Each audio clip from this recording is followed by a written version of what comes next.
Hi guys, welcome to my channel. How to download the Brother DCB T130 driver. Download and install. So open any browser, Google search box to type like that, and after that, click.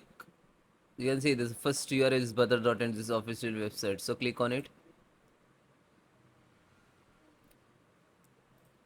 Now you can see this is Windows, Mac, and Linux. Other operating system also there.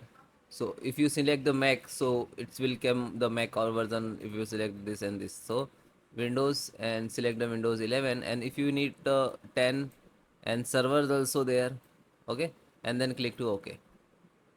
Yeah, so this is a full setup with the software. Okay, so if you need the software with the driver, so you can download on this. You have to click on this.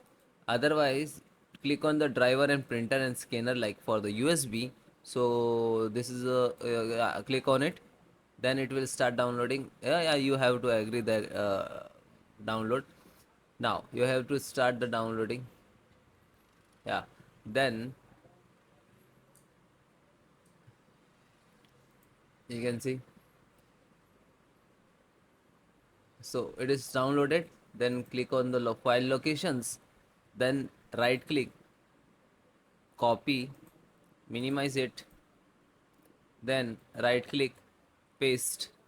So after that, just right click again and then click open.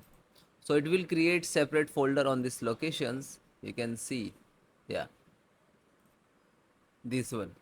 So now then click to start and then go to setting, then Bluetooth and device, and then click printers and scanners. Click.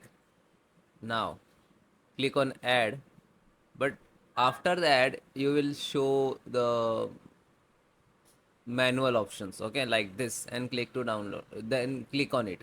After that, last options is the install locally with the USB. Okay, then next, by default the printer port 1, then next. Yeah, so have a disk, then click browser.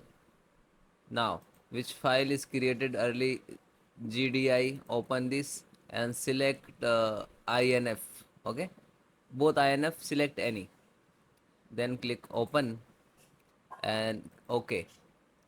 Now you can see this is your printer, and you have, if you not connected the printer via your printer USB cable to your desktop and laptop, please connect it. Then next, yeah. Now this is installing, it's completed, then next, and then finish. Then you can see this is your printer, T310 printer. Then your system and your printer both restart, and then you can check.